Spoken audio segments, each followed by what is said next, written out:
So the Realme Buds Air 2 claim to be the best in its class with premium audio quality, noise cancellation and comfortable fit. So we're gonna test it out. I've been using them for a couple of months now, so here are my thoughts. So the Buds Air 2 feature Bluetooth 5.2, which allows the buds to connect individually to the phones instead of relaying through one earbud to the other. That's a definite plus. The build quality is great. It's made out of plastic, but it's pretty lightweight, and the fit and finish is pretty good. The case itself and the headphones as well, they fit comfortably inside your ear and in the case. There's no fiddling around for charging. You can see how windy it is. Still holding on pretty good.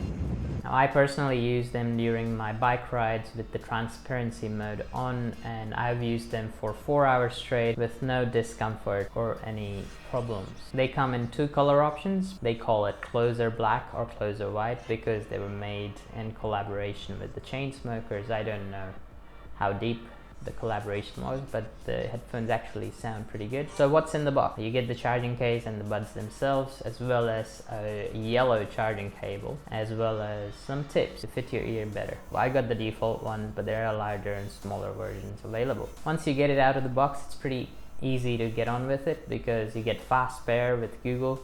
So just open it and your phone should pop up with a pairing button. If not, you can always pair it with the button on the side, and that will trigger the regular pairing mode. Now, a companion app is what you normally see with premium headphones such as Bose, J-Buds, Sony's, stuff like that. But it's pretty nice to have it on your phone to tune your EQ and do a bit of customization with the shortcuts. So this one is called Realme Link. Now, once you open the app, you'll see 3 different EQ options, including a bass boost one, which I personally use the most. Now you'll see 3 different noise cancellation options as well. So the number 1 is noise cancellation, the second one is normal mode, and the third one is transparency, where you can hear the outside stuff better. In the application, you can also customize the double tap, triple tap, and single tap on the bud. By default, the single tap is disabled completely. The double tap plays and pauses, the triple tap skips.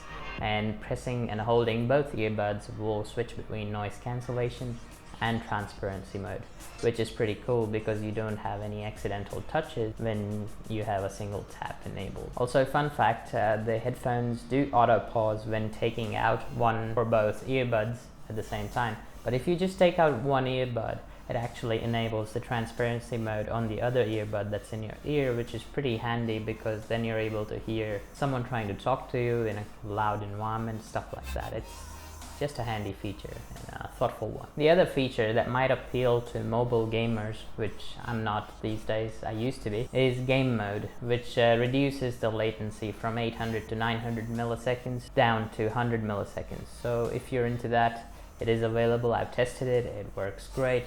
Now Realme says these can last for 25 hours in total, including the case battery.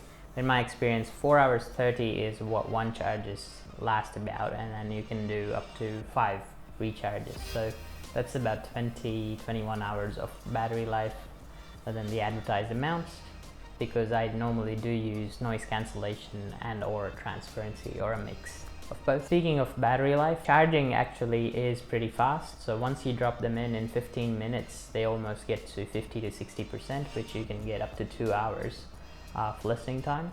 And the case itself can also take advantage of USB PD, so it can actually charge faster if you have a PD charger at 2 amps. The Buds Air 2 also come with an IP certification of IPX5, which means they're sweat resistant. But in my experience, during the first 10 days of use, I actually got them to break by just simply using them on my workouts. One of the buds stopped charging, but I'll give it to Realme that their service is great. As soon as I contacted them, they picked the buds up next day, and I got the new ones within 10 days.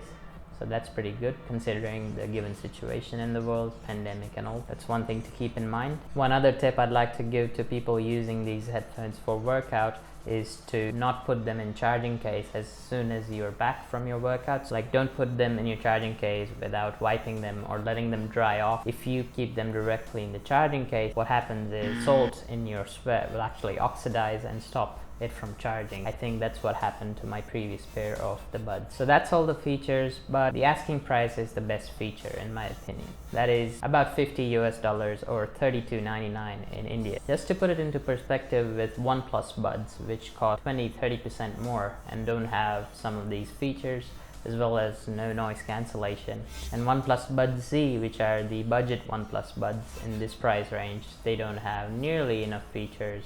They cost only like 5-10% less. So in my opinion, they got the price absolutely right. So conclusion, who are these buds for? If you're someone who doesn't like the wired nature of your headphones and you want good quality noise cancelling headphones that don't cost an arm and a leg, go for the Buds Air 2. You would not be disappointed. There are competitor products out there, but the price range is so different that I would not recommend them. So thanks very much for watching this video. Give it a like if it helped you. Comment down below if you have a question regarding the buds. And check out my other videos up on the screen. Subscribe, notification bell, all that jazz. I'll see you guys in the next one. Cheers.